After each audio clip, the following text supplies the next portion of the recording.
What's up, ladies? Happy Dual Wednesday. It's Tone the Bone here.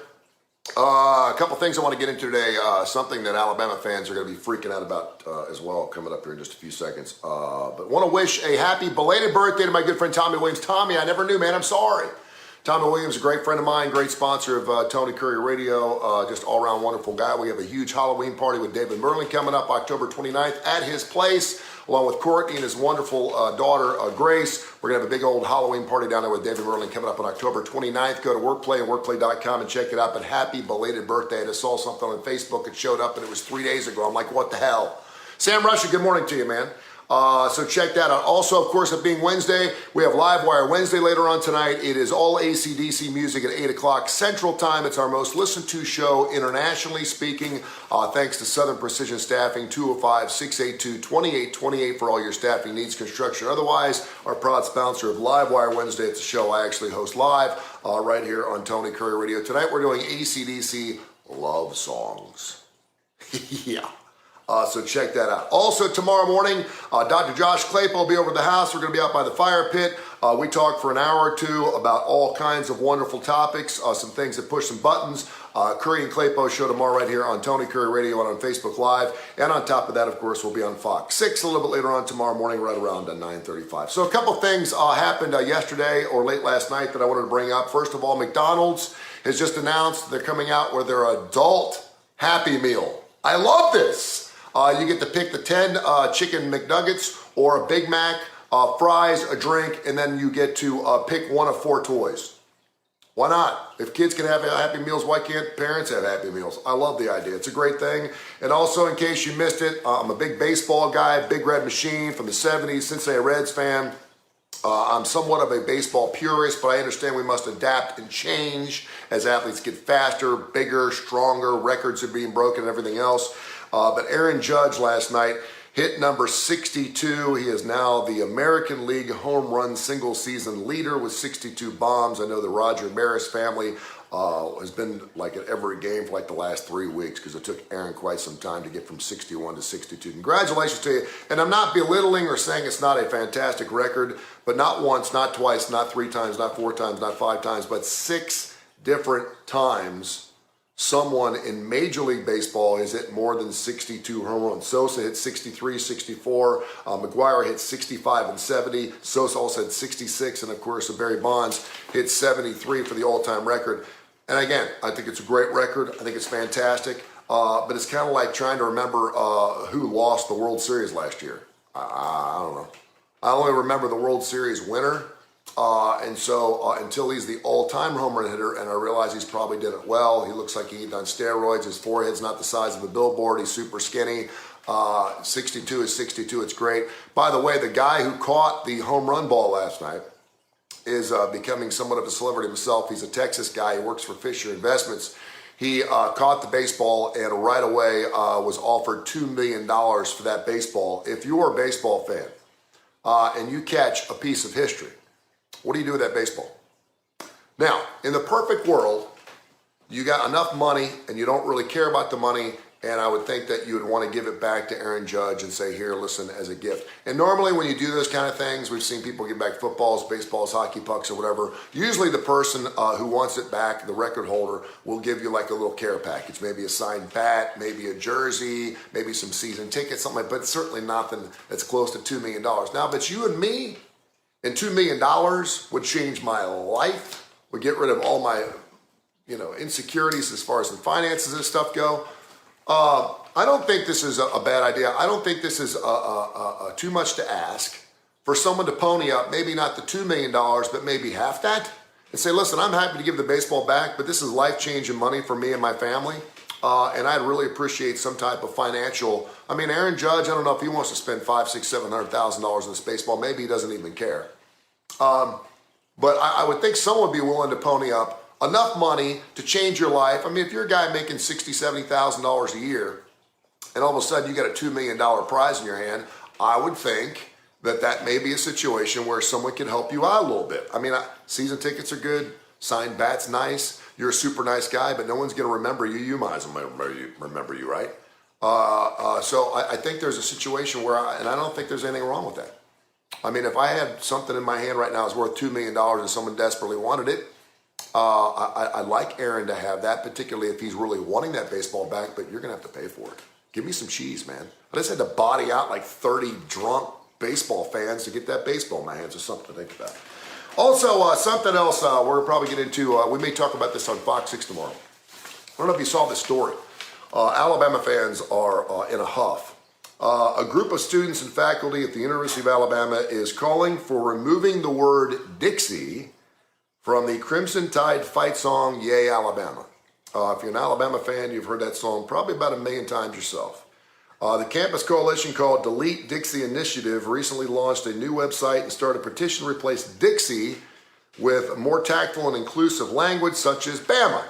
The change.org petition currently has 122 signatures as of yesterday afternoon. The group said Dixie is deeply associated with slavery and racism.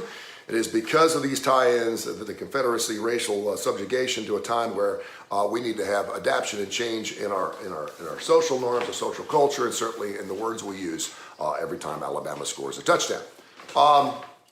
When people were taking down statues and changing words and changing, I remember we had Old Ben's, Bryce changed. At first I was kind of like, what are we doing here? We're going to be changing the names, everything. And then the more I thought about it, I was like, you know what? What's the big deal? I mean, if there's a group of people out there that are offended by verbiage, which is on a box of pancake mix or maybe a university or maybe even a fight song that's been around forever, and there's a large portion of people that don't like that. There have been several people. There's going to be fringes on everything, right? There's going to be extremes to everything. There's some people saying, I won't go. I'm an Alabama grad, but I'm not going to Alabama athletics because every time I go, I hear Yay Alabama, and I don't like that word Dixie. I get it. Doesn't bother me because I think I lived in an era, I'm 56 years of age, where Dixie wasn't, I didn't even associate Dixie with slavery or the Confederacy or anything else. I just associated Dixie with the 11 states that are south of the Mason-Dixon line. And so, but if it means that much to people, I don't have a problem with it. I know the Dixie Chicks changed their names to the Chicks. You had Dolly Parton. They had something, I don't know if it was a ride or something called the Dixie Stampede. She changed that. You had Dixie State University in Utah that changed their names. What I would say is, what about Winn-Dixie? Winn-Dixie, of course, Winn was the name of a guy who actually had owned ownership of a grocery store back in the 20s, 30s, and 40s, and they, of course, teamed up with a chain of stores that were down the south, and they called it Winn-Dixie. Does that bother you? Do you need to change the name of, I'm just asking, I'm not making a joke here, do you need to change the name of Winn-Dixie because it's got Dixie in its name? If enough people, and listen, I think we're changing for the good. I think we want to make sure that we're inclusive with everyone that obviously is buying those products or singing those songs. By the way, Dixieland Delight from the band Alabama is not being asked to change because it is not officially associated with the university. If you want to sing Yellowhammer, Rammer Jammer, or you want to sing Dixieland Tonight, I don't know if they'd actually play that song now at Bryant-Denny Stadium. But if you want to sing that song, people don't seem to have an issue with it. Hell, we got the Rolling Stones, man. The Rolling Stones ain't singing Brown Sugar anymore. It was the second most played song behind the Jumpin' Jack Flash at every concert. And they're just like, if this really affects a lot of people and people really don't like it, I know there's going to be those old timers. They're going to go, come on, Brown Sugar, it doesn't mean anything. Hell, I would venture 99% of people out there didn't even know what Brown Sugar meant when they sang the song. They just liked the song because it's a great rock song. So if it affects that many people and they have an issue with it, and we want to change with the times to make things more inclusive and include everybody, or try to include everybody, even just because something is 100, 150 years old doesn't mean it can't be changed or adapted. Steve Kutcher, good morning to you. Sam, good morning to you as well. So I don't really have a problem with it. I mean, what happens, it's fine. I think a lot of us have done things for so long that if you sing Dixieland Tonight or sing Yay Alabama, that doesn't make you a racist. It's just a song that we've had in our vernacular, in our phones or in our football games for years and years and years, and it's part. But some people just don't want to change. Like, I ain't changing that. I got to change the words of that song. Well, why not? I really get what's the big deal? It's still Yay Alabama. You're still going to sing it after every football game, but I know some Alabama fans ain't too keen on it, man. And now we're getting to the point where people go, well, great, now we can't say green because people don't like the word green. Well, that's not true. It never happened. Stop making up these stories. Well, what about this word? Well, if we sit down and decide that a particular word shouldn't be used, we do it with profanity, right? Then why can't we change it? Why can't we adapt to it? It's still the great song. It still celebrates every football song. It still celebrates the University of Alabama. I don't have a problem with it. Joey Pierce, good morning to you. So a couple things going on. We'll probably talk about that on Fox 6. We also had Loretta Lynn pass away this week. We also tomorrow are marking the second anniversary of Eddie Van Halen, which was the most listened to day I had on my radio station on the TKR app or Tony Curre Radio app. The minute Eddie passed away, my studio is downstairs. I've been doing some stuff upstairs, hanging out with the fish and the dogs. But I went down there and played Van Halen for like 3 or 4 hours. Buddy Little, good morning to you. And got after it. It was fantastic. But we long remember his wonderful life. And that was one of those guys where you still can't believe he's not here. It's kind of like, really? It's like Prince. Prince is not here anymore. It's kind of strange. So rest in peace, Edward Van Halen.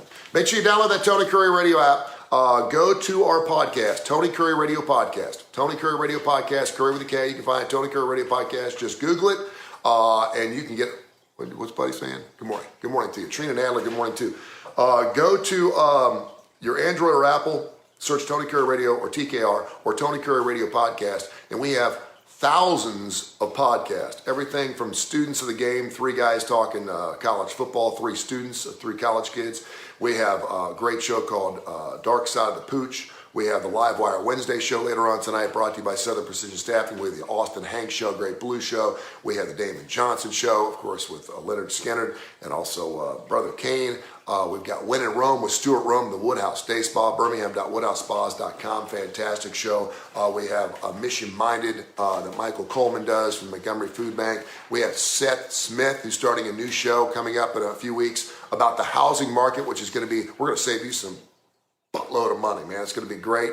It's called Home Field Advantage. So all kinds of great shows on the Tony Curre Radio podcast platform. Check it out and listen to TKR. It's a great classic rock app. Classic rock 24 hours a day. We don't try to play a lot of commercials and get after it. Should be a large time. Huge month, huge day, huge week, and I hope you have a huge blessed day as well. Thank you for watching.